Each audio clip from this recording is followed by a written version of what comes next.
Bismillah. Assalamualaikum warahmatullahi wabarakatuh. Innal hamdalillah nahmaduhu wa nasta'inuhu wa nastaghfiruh wa na'udzu billahi min syururi anfusina wa min sayyiati a'malina. May yahdihillahu fala mudhillalah wa may yudlil fala hadiyalah. Asyhadu an la ilaha illallah wahdahu la syarikalah wa asyhadu anna Muhammadan abduhu wa rasuluhu amma ba'du. Ikhwatal iman, a'azzakumullah, kaum muslimin dan muslimat yang semoga senantiasa dirahmati oleh Allah Subhanahu wa taala. Kita bersyukur kepada Allah atas segala nikmat dan karunia yang Allah Subhanahu wa taala titipkan kepada kita. Kemudian salawat dan taslim kita haturkan kepada junjungan Nabi kita, Nabi Muhammad sallallahu alaihi wasallam. Semoga salam hormat kita tercurahkan kepada beliau, para sahabatnya, keluarganya dan seluruh umatnya hingga hari kiamat nantinya. Kaum muslimin yang dimuliakan oleh Allah Subhanahu wa taala, kembali kita duduk bersama di tempat yang dimuliakan ini dalam rangka menuntut ilmu agama yang merupakan kewajiban bagi setiap muslim.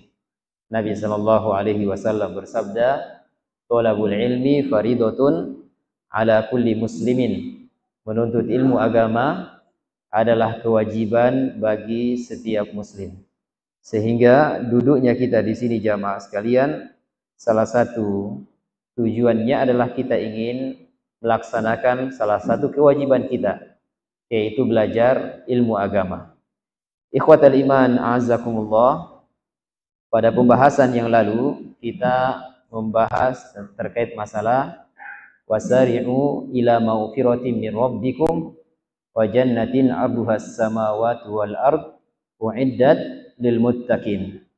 Terkait masalah bersegera mengerjakan kebaikan. Ya, kebaikan jangan ditunda-tunda karena bisa jadi ajal menjemput kita dan kita belum mengerjakan kebaikan tersebut. Sehingga yang ada hanyalah penyesalan. Dan juga disebutkan di dalam Al-Qur'an terkait masalah ini, ya. Allah Subhanahu wa taala mengatakan, "Wa anfiqu mimma razaqnakum min qabli ay ya'tiya ahadakumul maut fayaqulu rabbi laula akhartani ila ajalin qarib fa asaddaq wa akun minas solihin." Ini penyesalan orang-orang yang tidak pernah bersedekah di dunia ini. Atau mungkin dia bersedekah tapi tidak cukup untuk menjadi bekal ya berjumpa dengan Allah Subhanahu wa taala. Dia mengatakan laula akhartani ila ajalin qarib.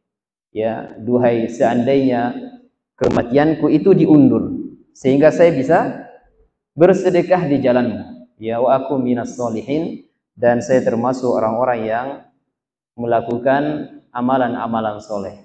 Ini penyesalan orang-orang yang sudah meninggal dunia. Sehingga menjadi pelajaran bagi kita jamaah sekalian, kita masih hidup, maka ini ada kesempatan untuk beramal soleh, ya, melaksanakan kebaikan-kebaikan, sehingga menjadi pemberat amal timbangan di hari kemudian. Baik jamaah yang dimuliakan oleh Allah Subhanahu wa taala. Kita lanjutkan ke bab mujahadah sekarang. Ya, bab mujahadah. Di bab yang ke-11, bab mujahadah. Mujahadah yaitu badlul muslimi juhdahu fi islahi nafsihi wa islahil akharin. Ya, usaha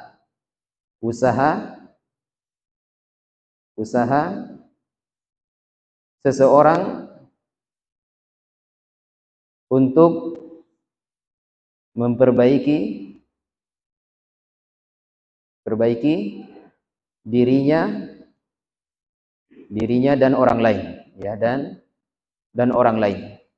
Ini namanya mujahadah. Jadi badlul muslimi juhdahu fi islahi nafsihi wa islahil akharin.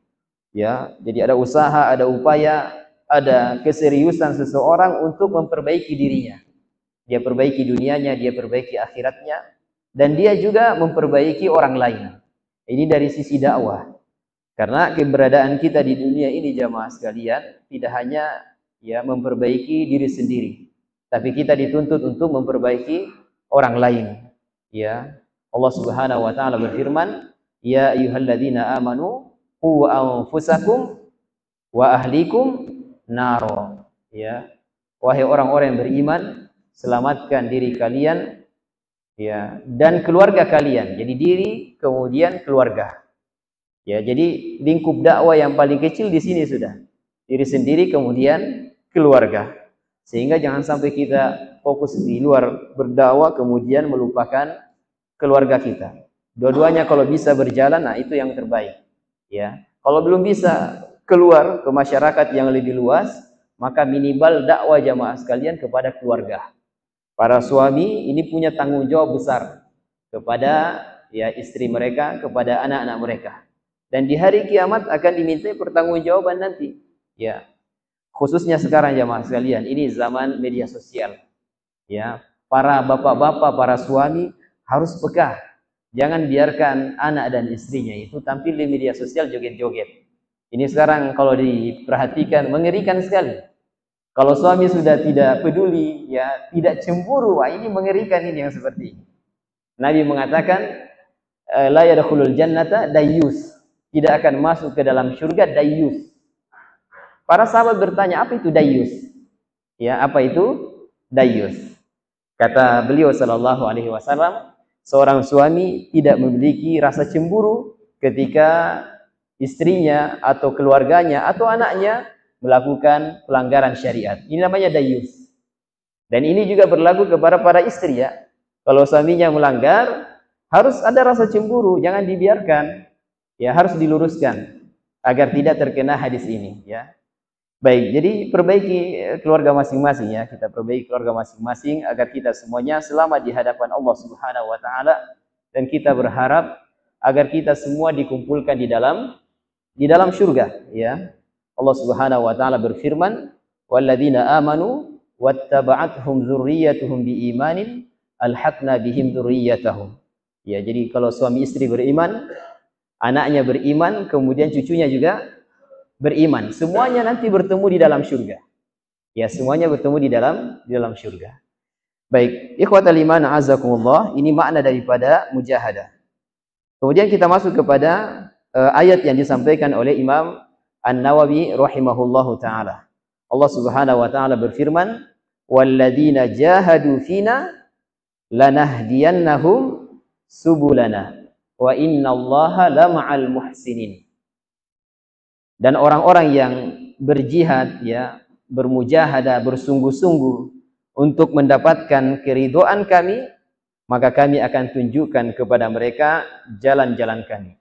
Dan sesungguhnya Allah Subhanahu wa taala benar-benar bersama dengan orang-orang yang melakukan kebaikan. Subhanallah. Ini ayat yang menarik jamaah sekalian, ya. Terkait masalah mujahadah, ya, mujahadah bersungguh-sungguh, Allah kasih solusi. Ayat ini jamaah sekalian mirip dengan ayat yang lain, ya. Allah Subhanahu wa taala berfirman terkait masalah ketakwaan. Apa ayatnya ketakwaan?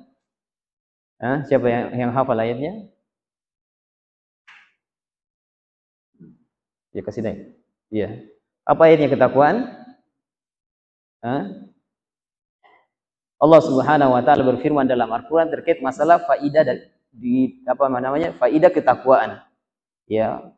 Wa may yattaqillaha yaj'al lahu makhraja. Kemudian yang kedua, wa yarzuqhu min haitsu la yahtasib. Siapa yang bertakwa kepada Allah Subhanahu wa taala, maka Allah Subhanahu wa taala akan memberikan solusi dari segala permasalahan hidupnya.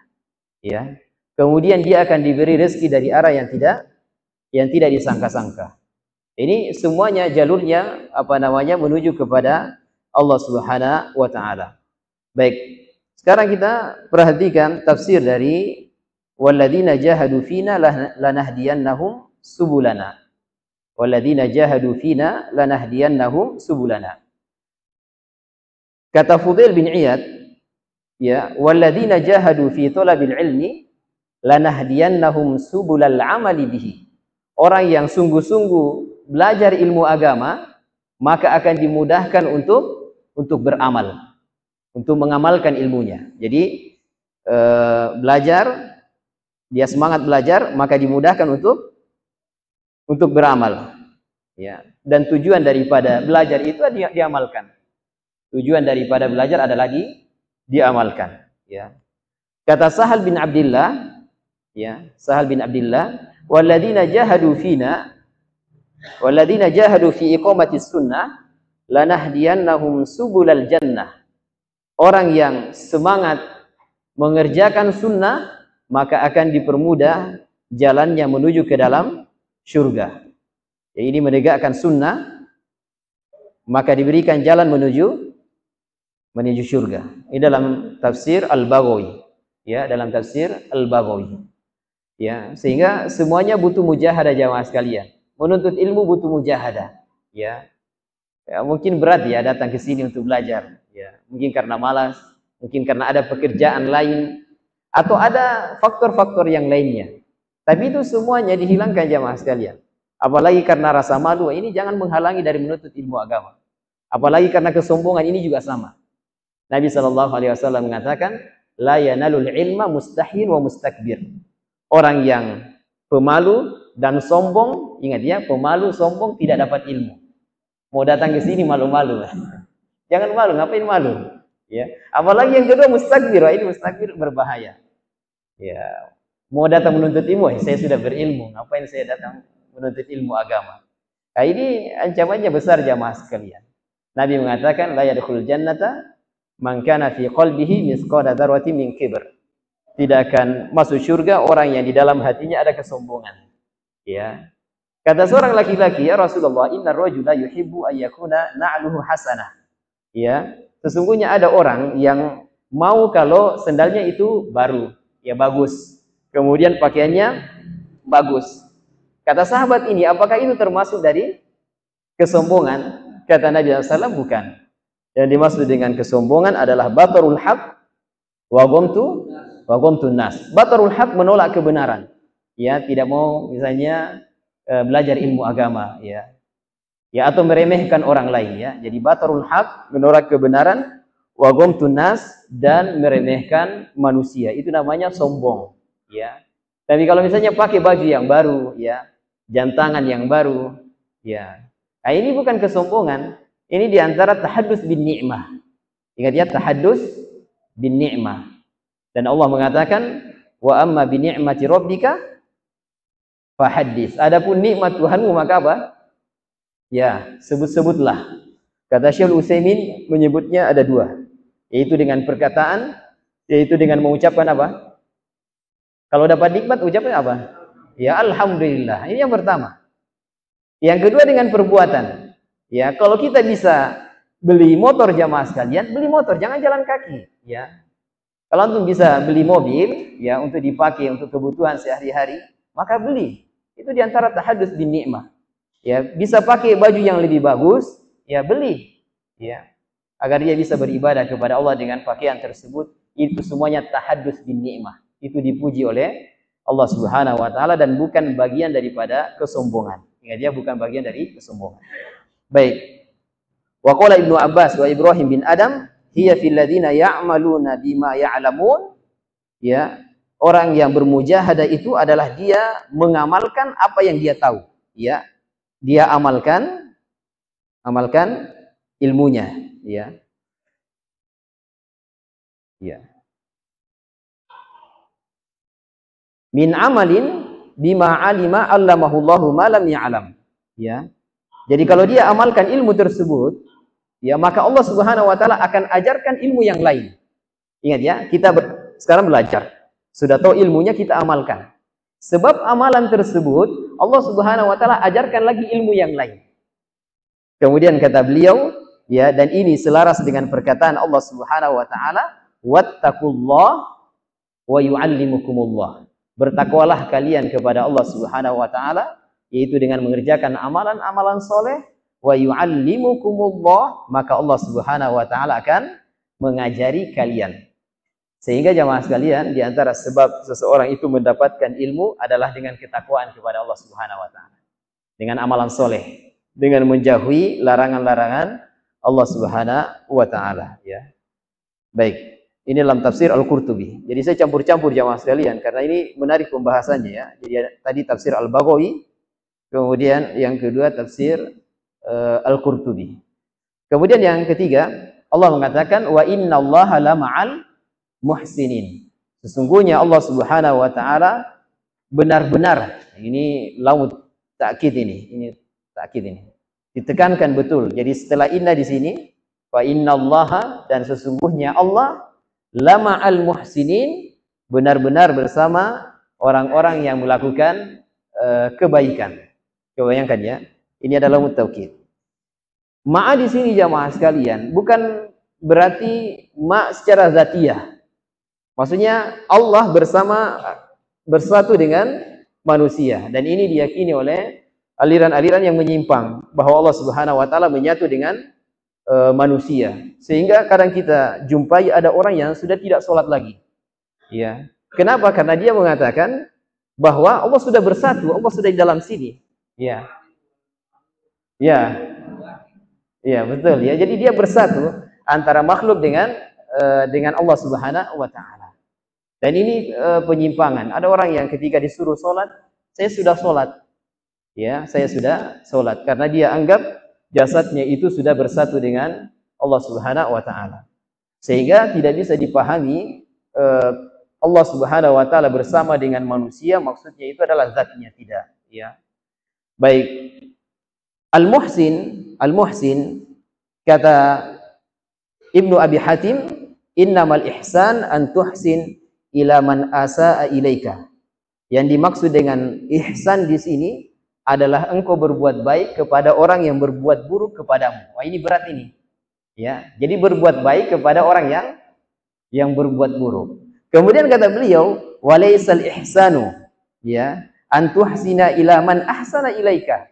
Dan bukan ihsan kalau kamu berbuat baik kepada orang yang berbuat baik kepadamu. Ya. Jadi ini tinggi perkataannya ya, dan ini berat memang. Kita mau berbuat baik kepada orang yang berbuat jelek kepada kita. Ya. Dalam tafsir Ibnu Katsir ya, dalam tafsir Ibnu Katsir. Baik, ini ihsan jamaah sekalian ya. Jadi maknanya berbuat baik kepada orang yang berbuat buruk kepada kita. Ini tingkatan yang sangat tinggi dalam beragama. Ya. Dan ihsan yang sebagaimana yang sudah kita pelajari dalam kitab Arba'in An-Nawawi di hadis yang kedua. Siapa yang masih ingat? Hadis kedua, al-ihsanu an ta'budallaha ka'annaka tarahu. Ya, kemudian fa illam takun tarahu fa innahu yaraka. Ini anak muda kemana nih? Kalah sama ya orang tua. Ya. Engkau beribadah kepada Allah Subhanahu wa taala, ini ihsan ya. Engkau beribadah kepada Allah seakan-akan engkau melihat Allah Subhanahu wa taala. Kalau engkau tidak bisa melihat Allah, maka yakinlah Allah Subhanahu wa taala pasti melihatmu. Ini derajat ihsan jamaah sekalian, ya. Baik, kemudian jamaah sekalian, ya. Jadi semuanya butuh mujahadah ya. Kita belajar agama di sini butuh mujahadah, ya. Duduk di sini butuh mujahadah. Kita sholat 5 waktu, sholat berjamaah itu butuh mujahadah. Dan biasanya sulitnya itu hanya di awal-awal saja. Hanya di awal-awal. Saya yakin jamaah yang mungkin dulunya punya masa lalu yang kelam. Kemudian dia datang sholat berjamaah. Awalnya saja yang sulit. Setelah itu ketika sudah terbiasa, kemudian mau meninggalkan susah. Karena sudah terbiasa sholat berjamaah. Ketika dia tinggalkan, seakan-akan ada yang kurang dalam kehidupannya. Seakan-akan apaan yang kurang ini. Atau sholat 5 waktu lah yang sering kita kerjakan ini. Kalau orang sudah ya continue sholat 5 waktu, dia sudah jaga, kemudian suatu saat dia kehilangan sholat 5 waktu tanpa dia sadari, tidak sengaja dia. Maka ada kekurangan dalam dirinya, kayaknya ada yang kurang ini. Ya. Jadi awal-awalnya saja jamaah sekalian. Kalau kita semangat untuk mujahadah, sholat berjamaah, menuntut ilmu agama, insyaallah Allah Subhanahu wa taala wa innallaha lama'al muhsinin. Ya, Allah Subhanahu wa taala akan selalu membersamai kita, ya. Baik jamaah yang dimuliakan oleh Allah Subhanahu wa taala. Kemudian ayat yang kedua yang disampaikan oleh beliau dalam surat Al-Zilzal atau Al-Zalzalah. Ya. Al-Zalzalah Allah mengatakan famay ya'mal mithqala dzarratin khairan yarah. Barang siapa yang mengerjakan kebaikan seberat dzarrah, maka dia pasti akan melihat balasannya di akhirat nanti. Ya. Siapa yang mengerjakan kebaikan seberat dzarrah atau sekecil dzarrah, maka dia pasti akan melihat kebaikan tersebut, ya. Dan kebalikannya, siapa yang melakukan keburukan, maka dia juga pasti akan melihatnya. Ini kebalikannya jamaah sekalian. Ya. Baik. Kita masuk ke tafsir dzarrah dulu, ya. Apa itu dzarrah? Ya, dzarrah. Para ulama ini khilaf makna dzarrah. Sebagian mengatakan dzarrah itu, ya. Dzarrah kata Ibnu Abbas,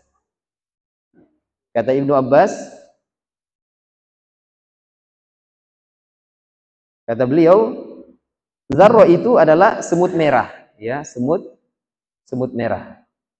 Imam Qutaibah mengatakan dzarrah itu adalah kepalanya semut, jadi lebih kecil lagi. Kalau ini semut merah, ini kepala semut. Ya. Kemudian kata Imam Sa'labi,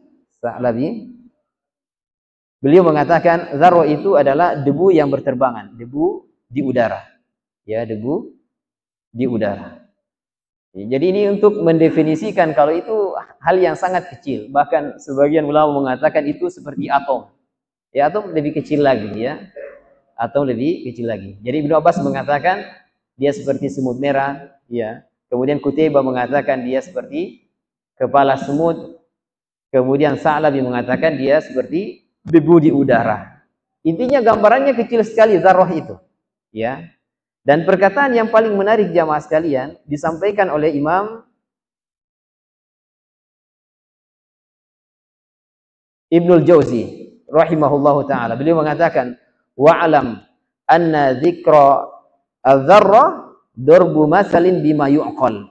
Jadi penyebutan dzarrah ini disebutkan, ya, agar yang bisa dimaklumi atau diketahui oleh manusia. Jadi disebut misalnya dzarrah itu kepala semut, karena itu yang dipahami oleh manusia. Kalau ada yang dipahami lebih kecil daripada itu, maka itulah dzarrah. Maksudnya demikian. Ya. Misalnya orang mengatakan atom, oh antum tahu atom? Oh tahu, berarti itulah dzarrah. Kuman tahu? Ya, kuman, itulah dzarrah, ya. Sehingga kata beliau, jadi penyebutan dzarrah itu disebutkan dzarrah agar itu bisa dipahami oleh akalnya manusia. Wal maksudu, dan maksudnya annahu la yazlimu qalilan wala katsiran. Maksudnya adalah Allah Subhanahu wa taala tidak menzalimi yang kecil maupun yang banyak, yang sedikit maupun yang banyak, ya. Jadi ini cuma ungkapan jamaah sekalian yang menunjukkan sesuatu itu sangat kecil sekali, itu namanya dzarrah, ya. Baik, kita kembali kepada ayatnya jamaah sekalian, ya. Faman ya'mal mithqala dzarratin khairan yarah, ya, siapa yang mengerjakan kebaikan seberat dzarrah, niscaya dia akan melihat balasannya. Sehingga muncullah hadis-hadis Nabi SAW yang menjelaskan tentang tidak bolehnya seseorang meremehkan kebaikan sekecil apapun itu. Kata beliau SAW, la tahqiranna minal ma'rufi syai'a. Jangan kalian meremehkan kebaikan sekecil apapun itu. Ya, wa in antalqu akhaka biwajhi talqin. Meskipun engkau berjumpa dengan saudaramu dengan wajah yang senyum, yang ceria, ya. Nabi SAW mengatakan, tabassumuka fi wajhi akhika shadaqatun, ya. Senyummu di wajah saudaramu itu apa? Sedekah, ya. Ini semuanya jamaah sekalian amalan yang kecil sekali. Nabi SAW mengatakan dalam hadis yang lain, laqad ra'aitu fil jannati rajulan yataqallab fi syajaratin qata'aha min dhahri thariq kanat tu'dhin nas. Saya melihat ada seorang laki-laki, dia mondar-mandir di dalam surga. Amalannya cuma satu, yaitu ketika ada syajarah, ranting pohon yang jatuh di tengah jalan mengganggu manusia, dia singkirkan. Ini amalan kecil jamaah sekalian. Antum lihat ada batu yang kira-kira ini potensinya mengganggu orang, singkirkan itu. Bisa jadi itu sebab masuk ke dalam surga. Karena kita, batu kanara. Ya, batu kanara. Karena kita remehkan. Padahal Nabi mengatakan, la tahqiranna minal ma'rufi syai'a. Jangan remehkan kebaikan sekecil apapun itu. Ya. Para ibu-ibu juga dikasih tahu oleh Nabi SAW. La ya nisa'al muslimat, la tahqiranna jaratan li jaratiha. Jangan meremehkan pemberian tetangga. Meskipun tetangga itu kasih apa namanya? kaki kambing, ya. Jadi kalau misalnya ada ibu-ibu masak kaki kambing kemudian diberikan tetangganya, itu jangan diremehkan. Kalau kita sekarang mungkin semangkok apa ya? Semangkok apa? Coto misalnya. Ya, semangkok coto dikasih, oh itu luar biasa ya, terlalu tinggi. Semangkok kapurung misalnya, itu jangan diremehkan, itu pemberian yang luar biasa. Bisa jadi dengan pemberian itu dia dimasukkan ke dalam surga, ya. Subhanallah, ya. Bahkan ada hadis di sini ya Mas, sekarang saya tulis. Oh ya, ini terkait masalah orang yang membersihkan kotoran di dalam masjid. Ya, dari Anas bin Malik radhiyallahu taala anhu, ini pembantu Nabi sallallahu alaihi wasallam.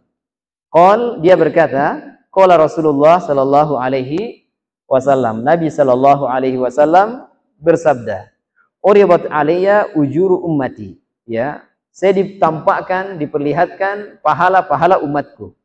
Hattal qadatu yukhrijuha ar-rajulu minal masjid. Sampai kotoran yang dikeluarkan oleh seorang laki-laki dari masjid juga diperlihatkan. Jadi kalau misalnya ada teh cicak yang kecil-kecil itu, ambil tisu kemudian dibuang, pahalanya besar itu. Nanti di hari kiamat kita lihat itu sudah, ya. Apalagi kalau yang dibersihkan itu satu masjid. Kemudian kamar mandinya, pahalanya Masya Allah, ya. Besar sekali. Ya, besar sekali. Sehingga la tahqiranna minal ma'ruf. Jangan remehkan kebaikan itu. Bisa jadi yang kecil ini yang memasukkan kita di dalam surga. Ya, banyaknya amalan yang kita lakukan, sholat, puasa, zakat. Mungkin amalan tersebut gagal memasukkan kita dalam surga karena dibarengi dengan riya. Tapi ketika ada amalan kecil yang tadi, ya, membuang kotoran dari masjid misalnya, maka bisa jadi itu yang memasukkan ke dalam surga, ya. Ini motivasi untuk ini, ya, para jamaah secara umum dan secara khusus kepada pembersih masjid, ya. Semangat untuk membersihkan masjid. Pahalanya besar, ya, pahalanya besar. Baik jamaah yang dimuliakan oleh Allah Subhanahu wa taala, kemudian kita masuk kepada hadis Nabi sallallahu alaihi wasallam, ya. Ya. Dan ini jamaah sekalian, jadikan ini ayat ini sebagai CCTV dalam kehidupan kita. Kadang kita melanggar, melakukan dosa itu karena kurang pengawasan. Tapi kalau kita baca ayat ini, siapa yang mengerjakan kebaikan, maka dia akan lihat. Siapa yang mengerjakan keburukan, dia juga pasti akan melihatnya di hari kiamat. Sehingga kita akan selalu diawasi oleh Allah Subhanahu wa taala, ya. Baik, kita masuk kepada hadis Nabi sallallahu alaihi wasallam dari Rabi'ah bin Ka'ab Al-Aslami radhiyallahu taala anhu, khadim Rasulullah sallallahu alaihi wasallam, ya, wa min ahli suffati radhiyallahu anhu.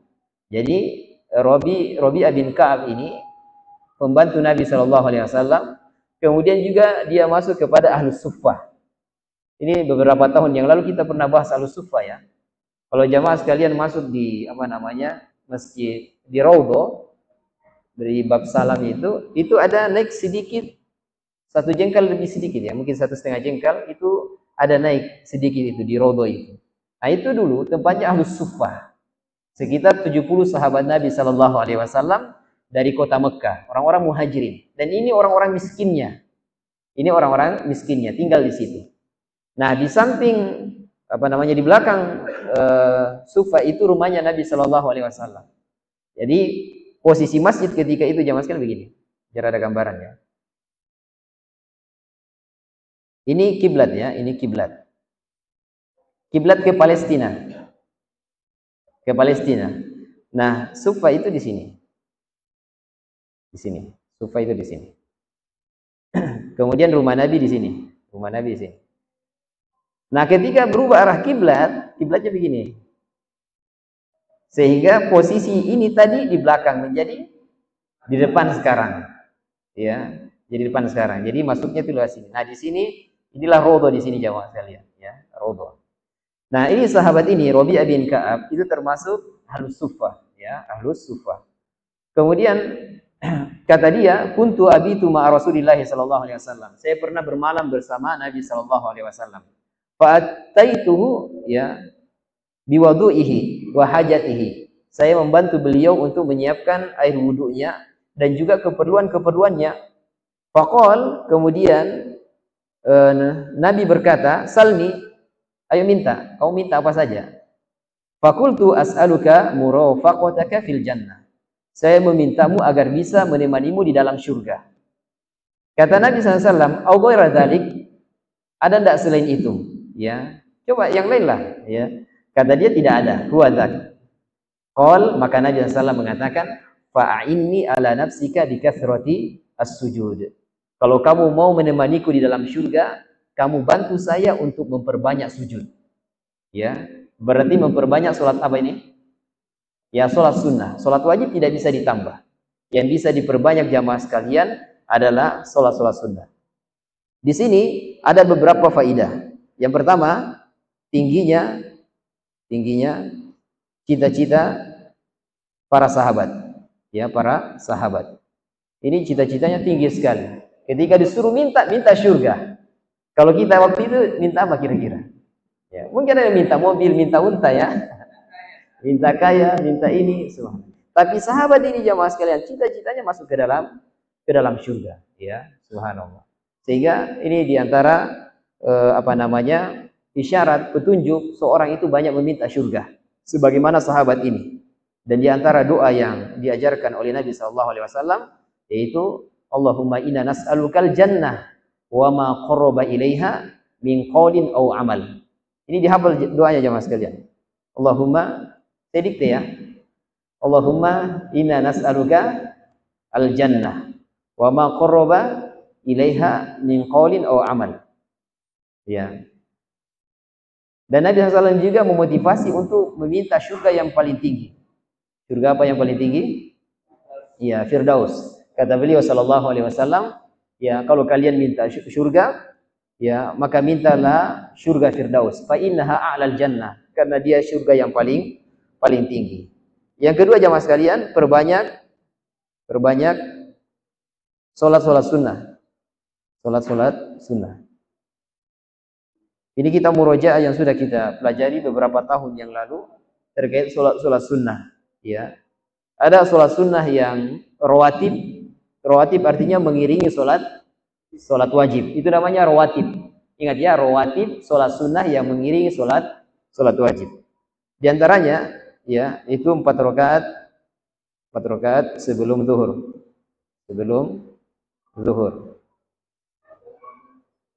Kemudian 2 rakaat setelah zuhur. Ya. Kemudian 2 rakaat setelah maghrib. Kemudian 2 rakaat setelah isya.